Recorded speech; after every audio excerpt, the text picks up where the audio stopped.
ಸಿಜೀಸ್ easy ಲೈಫಲ್ಲಿ ತುಂಬ ಸುಲಭವಾಗಿ ಅಷ್ಟೇ ಟೇಸ್ಟಿಯಾಗಿರುವಂಥ ಒಂದು ಸೊಪ್ಪಿನ ಪಲ್ಯನ ಮಾಡೋಣ. ಅದಕ್ಕೆ ನಾನು ಒಂದು ಕಟ್ ಅರಕೀರೆ ಸೊಪ್ಪು ತೊಗೊಂಡಿದ್ದೀನಿ, ಒಂದು 20 ಸಾಂಬಾರು ಈರುಳ್ಳಿನ ತೊಗೊಂಡಿದ್ದೀನಿ ಕಟ್ ಮಾಡಿ, 2 ಒಣಗಿದ ಮೆಣಸಿನ್ಕಾಯಿ, ಸ್ವಲ್ಪ ಕರಿಬೇವು, 1 ಸ್ಪೂನಲ್ಲಿ ಜೀರಿಗೆ. ಸೊ ಮಾಡೋ ವಿಧಾನ ನೋಡೋಣ. ಬಾಣಲಿನಲ್ಲಿ ಒಂದು 2.5 3 ಸ್ಪೂನ್ ಎಣ್ಣೆ ಹಾಕೋಣ. ನಾನು 2.5 ಸ್ಪೂನ್ ಹಾಕಿದ್ದೀನಿ. ಸೊ ಇವಾಗ ಎಣ್ಣೆ ಕಾದ ತಕ್ಷಣ 1 ಸ್ಪೂನ್ ಜೀರಿಗೆ ಹಾಕೋಣ.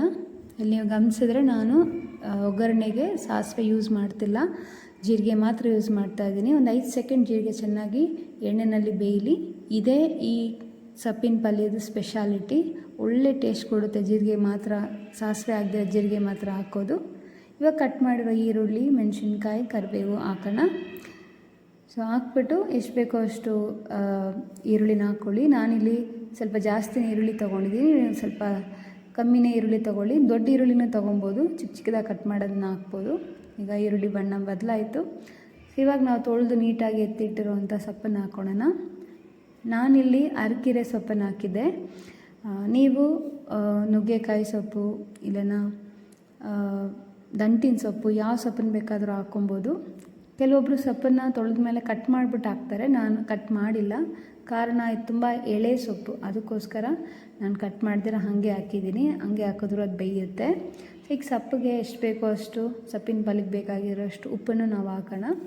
ಸೊ ಹಾಕ್ಬಿಟ್ಟು ಆ ಎಣ್ಣೆ ಈರುಳ್ಳಿ ಜೊತೆ ಇದನ್ನು ಫ್ರೈ ಮಾಡೋಣ. 1-2 ಸರಿ ನೀಟಾಗಿ ಅದನ್ನು ಫ್ರೈ ಮಾಡ್ಕೊಳ್ಳೋಣ. ನೋಡ್ತಾ ಇದ್ದೀರಾ ಕ್ವಾಂಟಿಟಿ ಫುಲ್ ಇದೆ, ಬಾಣಲಿ ಫುಲ್ಲಾಗಿದೆ ಸೊಪ್ಪು. ಫ್ರೈ ಮಾಡ್ತಾ ಮಾಡ್ತಾ ತುಂಬ ಕಮ್ಮಿ ಆಗಿತ್ತು. ಇದು ಇಬ್ಬರು ಇರೋವಂಥ ಮನೆಯಲ್ಲಿ ಬರೀ ಗಂಡ ಹೆಂಡ್ತಿ ಮಾತ್ರ ಇದ್ದಾರೆ ಅಂದರೆ, ಇಲ್ಲ ಇಬ್ಬರು ಮಾತ್ರ ಇದ್ದಾರೆ ಅಂದರೆ ಒಂದು ಹೊತ್ತಿಗೆ ಸಾಕಾಗತ್ತೆ.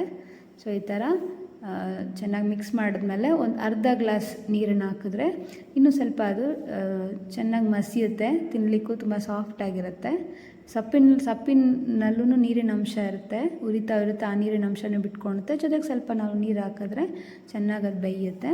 ಇದೊಂದು 5 ನಿಮಿಷ ನೀವು ಬೇಯಿಸಿದ್ರೆ ಸಾಕು, ಮೀಡಿಯಮ್ ಫ್ಲೇಮಲ್ಲಿ. 5 ನಿಮಿಷ ಆದಮೇಲೆ ಹಿಂಗಾಗಿದೆ.